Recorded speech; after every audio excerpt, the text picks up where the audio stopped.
Faut que je te présente un produit, c'est une liaison HF pour les microphones.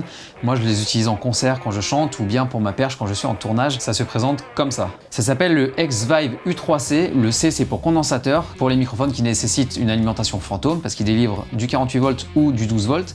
Et il existe aussi une version U3 qui est elle pour les microphones dynamiques qui n'ont donc pas besoin d'alimentation fantôme. C'est extrêmement simple d'utilisation. Tu as le petit bouton Power.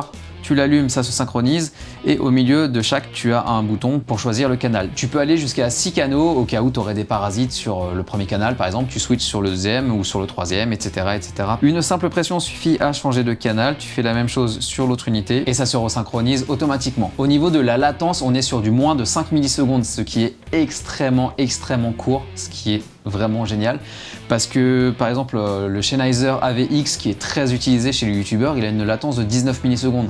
Ce qui est énormissime pour du son. Alors tu vas me dire, lorsque tu fais ton montage, tu peux recaler ton son, tu le resynchronises correctement. Bah ouais, mais si tu as plusieurs microphones et émetteurs différents, bah ça risque de te poser un petit problème. Si tu en as un qui a 0 millisecondes de latence, un qui a 5 millisecondes et l'autre qui a 19 millisecondes dans ta même session, bah tu vas te faire chier à tout resynchroniser, crois-moi. On va faire un petit test audio, je vais le brancher à un microphone. À présent, tu m'entends au travers du microphone Cobaltco 11 qui est un microphone main, mais il a la particularité d'être à condensateur, donc alimenté avec une alimentation fantôme. C'est pour ça que j'utilise la version U3C. Et donc là, ça transite par l'émetteur qui va dans le récepteur, qui va directement dans mon enregistreur Zoom F6. Ce qui est assez cool avec, c'est que ça retranscrit du 24 bits en 48 kHz. Au niveau du temps d'utilisation, on est sur une moyenne de 4 à 6 heures selon comment ça pompe, selon le microphone.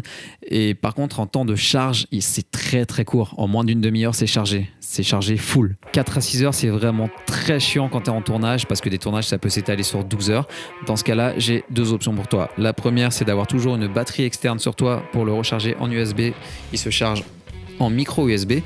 Et la deuxième alternative, c'est quand tu l'utilises pas, tu l'éteins. Moi, c'est ce que je fais et je fais des grosses journées avec. Au niveau de la portée, on est sur à peu près une dizaine de mètres, ce qui est à la fois court et à la fois long. Ça passe au travers des murs, mais il faut quand même faire gaffe quand il y a des obstacles. Et on est sur la banque de fréquences 2,4 GHz, donc c'est les fréquences Wi-Fi.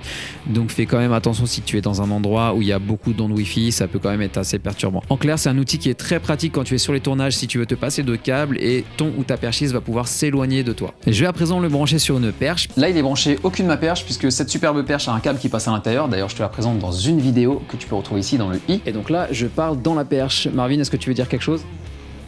T'as un super t-shirt.